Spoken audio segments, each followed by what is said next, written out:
Well, good afternoon and welcome everyone to our weekly webinar where we will talk about what we see happening in the global economy and financial markets and the world of wealth management and how all of this impacts our decisions on the best courses of action for your investment strategy and financial goals.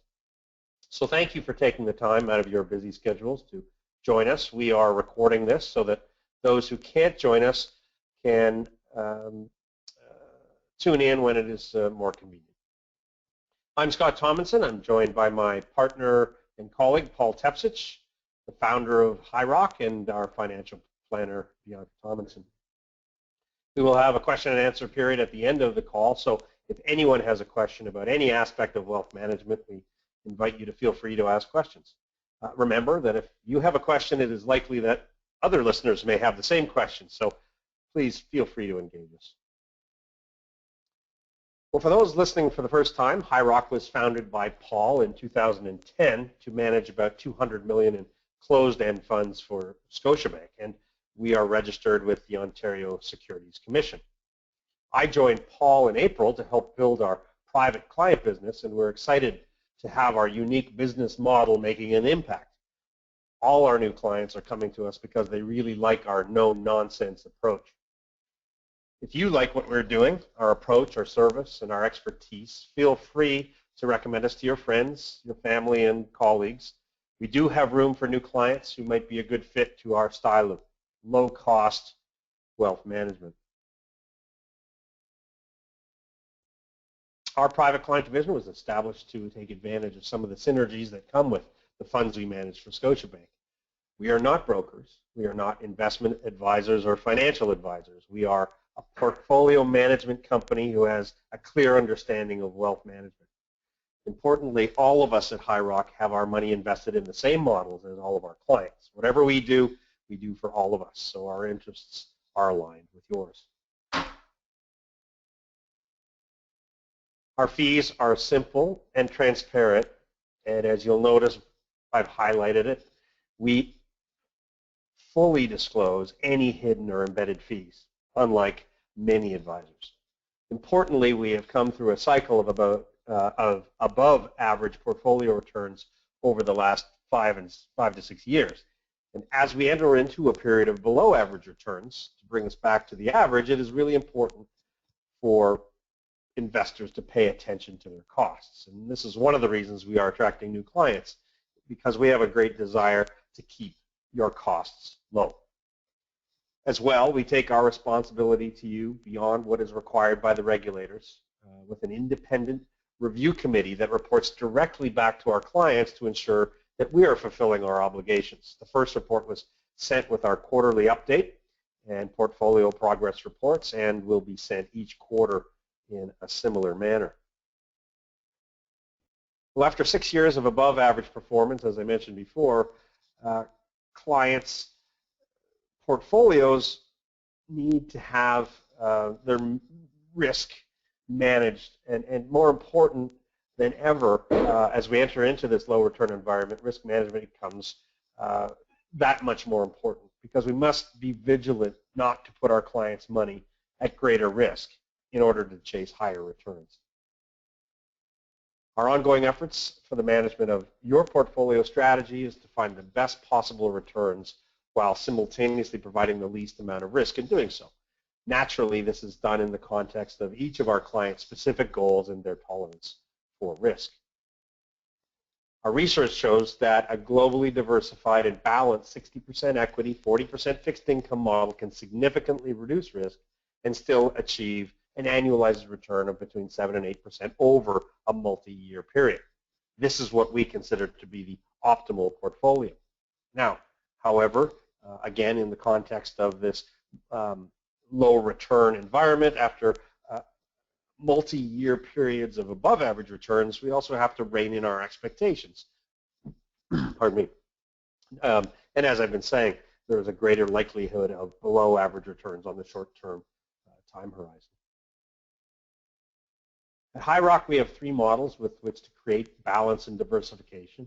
A fixed income model with bonds, a small percentage of which may be high yield bonds, and we also include preferred shares in this mix as well. We have a global equity portfolio that focuses on diversification across thousands of companies in multiple economic sectors and across many geographical locations. As well, we have a model that focuses on Canadian small to mid-sized companies with which we have a great deal of familiarity and deep levels of research. This is an active or tactical model intended to obtain better than average growth. For our clients, we use these models to create portfolio strategies that are in keeping with your desired goals. Well, each week we look at our broad themes for 2015 and what, if any, new information has helped or has developed that might be impactful. Our overriding theme this year is to expect surprises, and it has been a year that has not been short on those.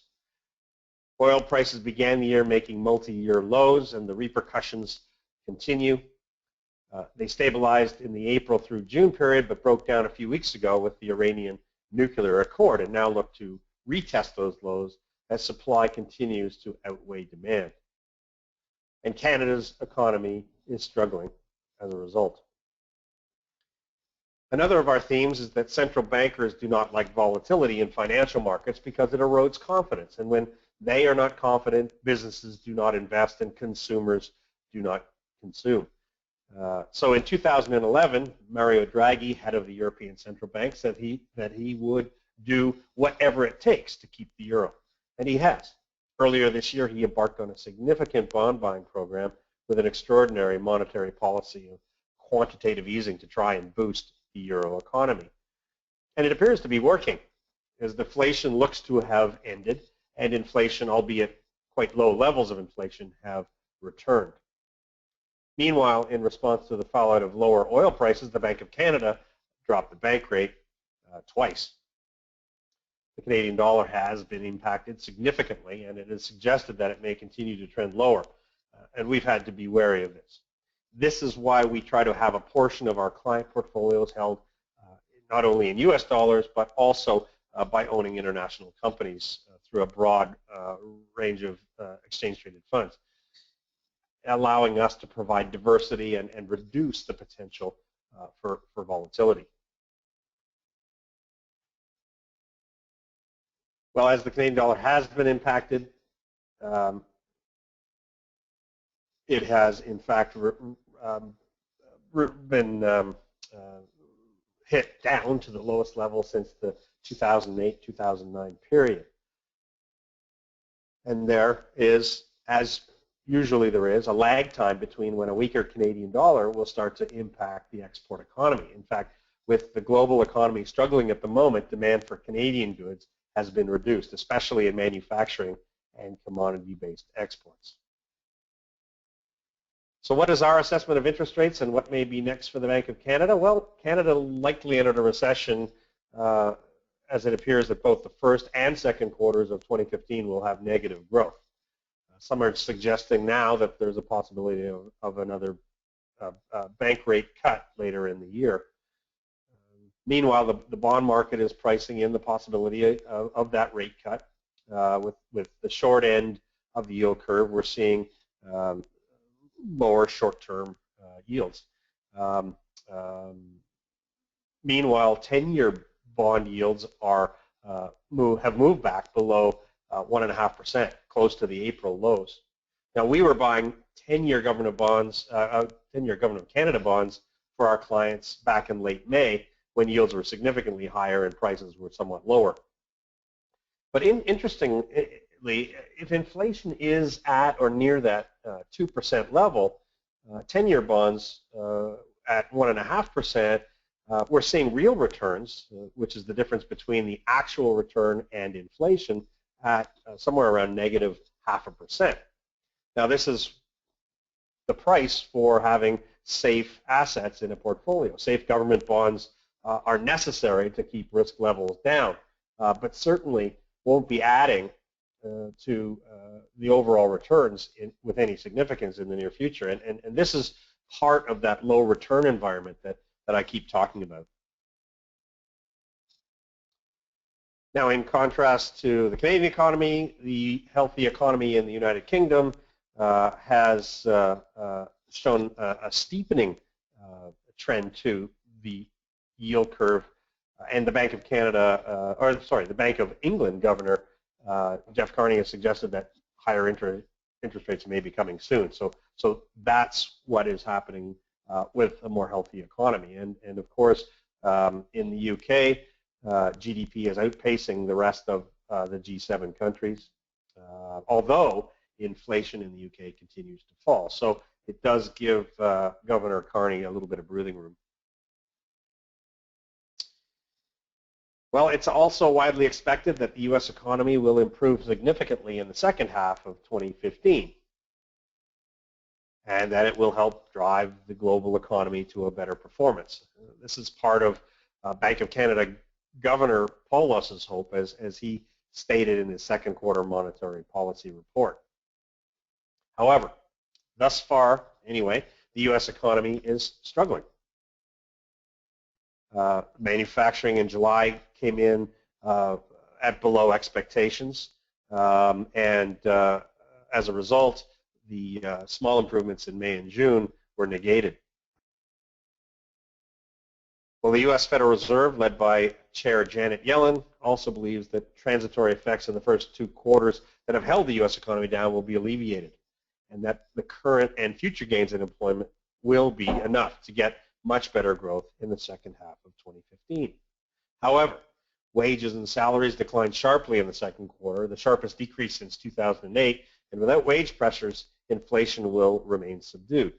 So we'll be watching this week's employment situation report, which comes out on Friday, that will give us a glimpse into average hourly earnings for July, and will show us any new progress that is being made on this front, if at all. But inflation does remain well below the Fed's target of 2% for the core personal consumption expenditures index. Well, we introduced a new sub-theme a few months back, which we think needs to be part of the conversation and will impact the U.S. economy significantly in the coming years. Baby boomers, the former big spenders, are now entering retirement, and their consumption habits are definitely changing. And millennials, the largest cohort now, have less money to spend and have different consumption priorities. And certainly part of that less money to spend is the lower wage scenarios that they find themselves in relative to their predecessors, the baby boomers, but also that a lot more of these millennials are strapped with student debt, and that student debt is definitely a factor in reducing their ability to spend. So retail sales are falling. Consumer confidence slipped in July as the consumer, and as the consumer is 2/3 of the U.S. economy. We think that this may not just be a seasonal situation, but may in fact be structural, potentially holding back the U.S. economy in the second half. So again, we're going to wait for more data to reveal that, but it will be impactful, and certainly will be impactful on what happens as far as next steps for the Federal Reserve.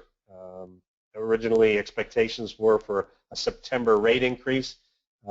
Many, and that includes us now, believe that this may be pushed back because the U.S. economy is not evolving as the Fed had projected.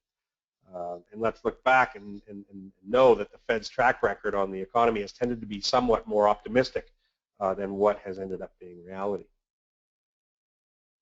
Well, what of inflation? And certainly that's been another issue that we've been monitoring. It appears from all the previous inflation charts that I was showing that we've seen the deflationary scare has been alleviated. But inflation continues to be precariously low and below most central bankers' targets, and recent declines in commodity prices will definitely give some pause for concern here. And this has been impacting bond markets. And as we've said often, bond markets lead other financial markets. And from the deflationary wars that saw bond markets hit low yields in April and then rebound with startling volatility from then until mid-June and then move lower again in July as the Greek situation reached this crescendo, bond markets are now reassessing the global economic horizon. Certainly reduced expectations of a Fed funds rate increase in September have impacted the U.S. Yield curve, and we've seen longer-term rates actually yields move lower. And in the German bond market, yields are well off the June highs as well. But interestingly, negative yields go out to almost a 5-year maturity area, and that in and of itself is telling. Negative yields mean that in order to buy a bond that has lots of safety, investors are willing to pay for the security of a German government bond, as opposed to receiving payment. Now, this tells us that there's still fear out there, fear that deflation will erode the value of the current euros, enough to warrant paying for protection. And we're now well into second quarter earnings season. Of the 354 companies that have reported earnings to date for the second quarter of 2015, 73% have actually reported earnings above the mean estimate, and 52% have reported sales above the mean estimate. For the second quarter, the blended earnings is a decline of 1.3%. So earnings are actually declining.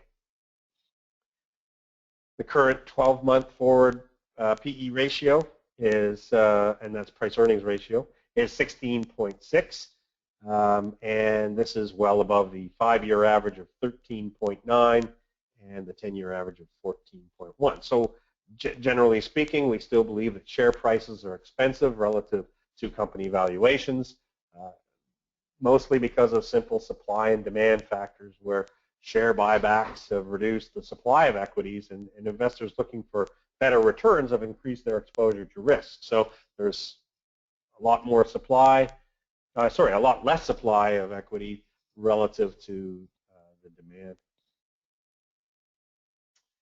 Well, despite more calm equity markets at the moment, we think that a correction is certainly coming, and probably sometime this fall. So, and basically because the fundamentals do not line up, and so we remain cautious on this front. So how are we positioning our portfolio models based on our assessment of the current environment? Well, volatility has settled somewhat in bond markets. Yields are lower at the moment, so we will continue to look to add to bond positions if and when yields move higher. Now at High Rock, one of our specialties, and something that Paul has been mastering for years, is the Canadian high yield bonds. And this makes up a part of our fixed income allocation for our client strategies. Now, some who do not know and understand this asset class may refer to it as junk bonds, because these bonds are given ratings below what is classified as the higher quality investment grade corporate bonds. But the term junk is a term from the 80s, and as this chart clearly shows, Canadian high yield has less volatility than most asset classes and very decent returns to go along with it. Now, these bonds are also senior to equity in the capital structure of the company. But we do have to do our homework. We need to understand the complexity of the covenants of these securities, which means that we have to read and analyze pages upon pages of legal documents or indentures for each security. We need to be regularly monitoring financial reports and developments within the companies whose bonds we own. We have to have an ear to the market. Being aware that when a company's risk profile changes, we need to be proactive to get in front of any potential selling. It also is important to know how best to execute these trades in the over-the-counter market. That is our experience and our expertise in the high yield market. Now, proper diversification across many issuers and industry sectors ensures us that if there is a problem company, it will not significantly impact the total portfolio of holdings. Now, the low correlation to other asset classes gives our clients an added dimension of diversification for their portfolios. As well, historically, when interest rates go up, these bonds are not impacted negatively. Now, usually higher interest rates result from strength in the economy, and a strong economy can benefit the balance sheets of these companies in the high yield sector. So that would inevitably drive the prices of the bonds higher. So we like this sector to give us solid risk-adjusted returns and continue to add, and we will continue to add to it when opportunities arise. In our global equity model, volatility has eased considerably post-Greece. Just to look at the current levels of volatility, actually somewhat lower and back underneath the longer-term averages. The S&P 500 in the U.S. tried to push to new highs after the Greek relief rally, but failed to hold them. And at the moment, without any new positive catalysts and fresh buying, this market will probably continue to struggle. And the current fundamentals are just not giving us or giving the market a whole lot of that catalyst. This year, so far, the S&P 500 is only up about 1.5%. Again, more evidence on this lower return environment that I keep talking about. The TSX has bounced off its lows, but as you can see, the downtrend is still intact.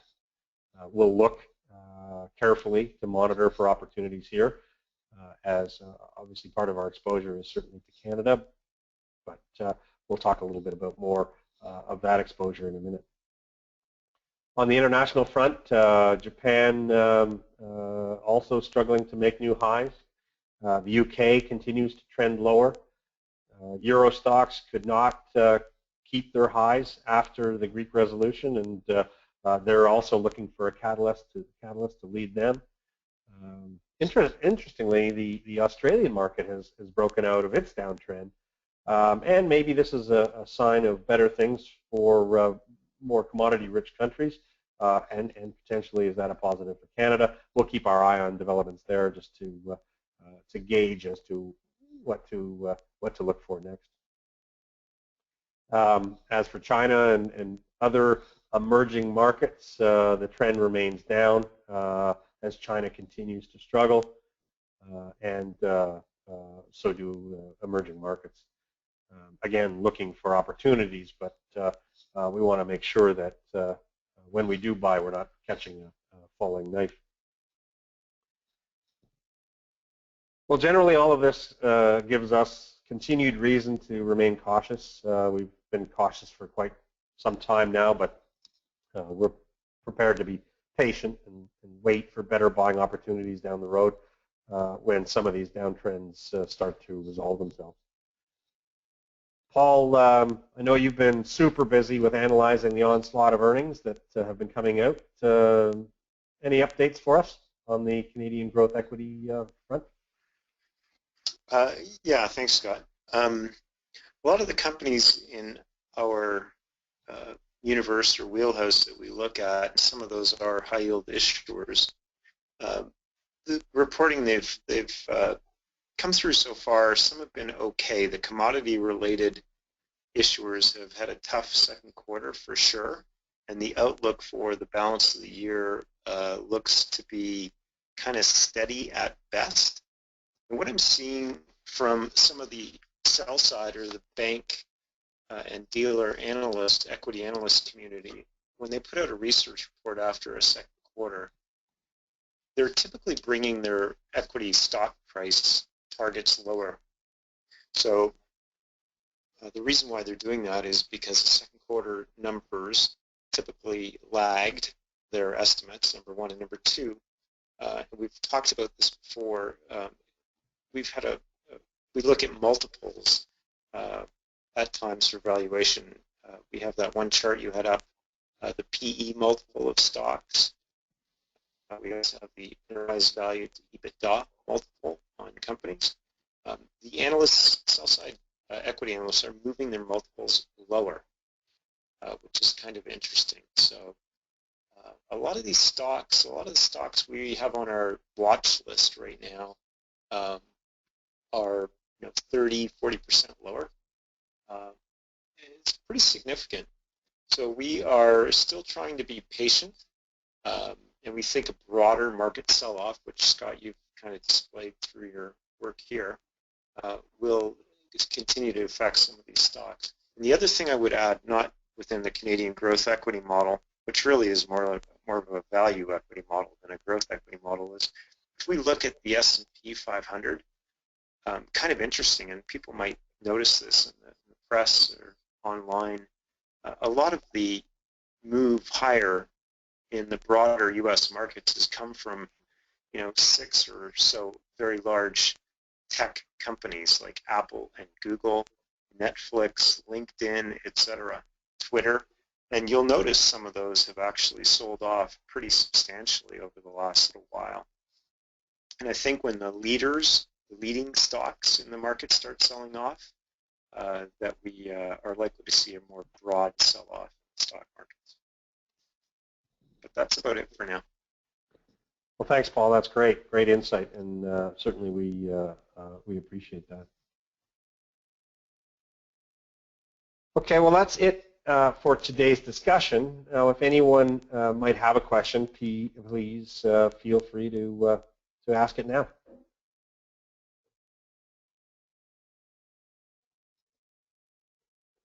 Okay, I did get a couple of email questions, and I thought that I'd throw these out there. Paul, I'm going to sort of bring you back on this one. Here's the question. I noticed that you moved out of the Equitable High Interest Fund and into T-bills. Would you care to elaborate on why? Sure. I'm happy to field that question. Over the last, 3-4 months ago, we did a fair bit of work on some of the mortgage lenders. So there are a lot of high interest savings accounts, which are effectively demand deposits that are issued by those issuers like Equitable Bank, Equitable Trust. And I'm pretty comfortable with Equitable. However, as some people may have noticed in the press over the past 3 weeks or so, one of Equitable's competitors, Home Capital, and its issuer Home Trust, they ran into a bit of trouble, and it could be some fraud. And if anyone's following the story, if not, I'll just give a very brief description of what happened. Was these mortgage issuers, the underwriters, go to mortgage brokers, and the mortgage brokers go to potential homeowners and homeowners for renewals, and they get the mortgage and bring it back to the underwriter like Home Capital, and they underwrite the mortgage. Well, Home Capital, it appears, was dealing with about 45 brokers, mortgage brokers, who were falsifying income levels on clients, and they underwrote about $1 billion in mortgages, and that is $1 billion across about $8 billion that they issued the last quarter. So whether this is fraud or not, I'm not too sure, but for sure over the last 3 weeks, I've done a lot of work on Home Capital, less on Equitable, and a lot on First National, which is another mortgage lender, but in fact a securitized mortgage lender. So they basically get rid of all their mortgages and securitize them through various platforms. So bottom line is, Scott, we think there may be some contagion. We think this could be sort of where there's smoke, there's fire. There may be further inquiries. Only so far the Ontario Securities Commission has inquired about this and asked Home Capital to divulge this to the market, which they did last week. I think their explanation the numbers do not add up.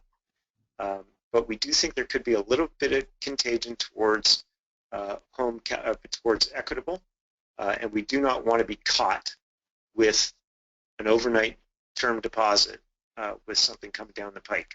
So people are probably familiar with what happened in summer of 2007 with ABCP, asset-backed commercial paper, kind of the exact same thing. So we are going to be ultra cautious. We're giving up a little bit of yield, but I'm certainly prepared to do that right now for the foreseeable future. Okay. Tremendous. Great answer. Thank you very much for addressing that.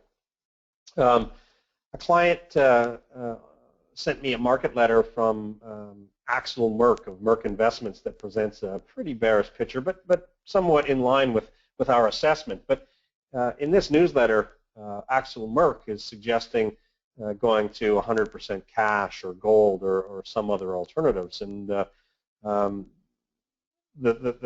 client has asked me what I think of that. So I'll chime in initially, Paul, but if you want to add anything, just feel free to jump in.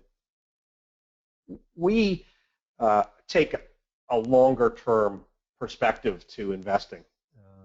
And while there may be potential for short-term volatility, we may find a reason to hold a greater amount of cash, but we'll never be 100% cash unless we perceive the world is actually coming apart. And certainly we don't think the world is coming apart. We see some issues out there, of course, but we do not even see anything as significant as something that would have happened in 2008, 2009 at this particular point in time.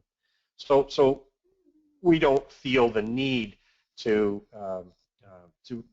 significantly change asset allocation over what may be a short-term market correction. But we also don't want to be gamblers, and trying to time these things is akin to gambling.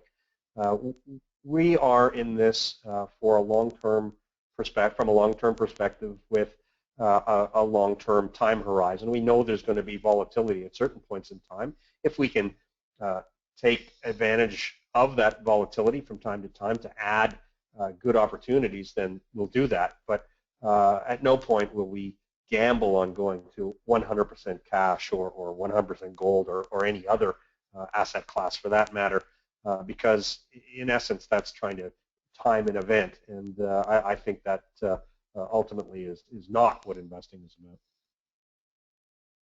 Paul, do you care to add anything there?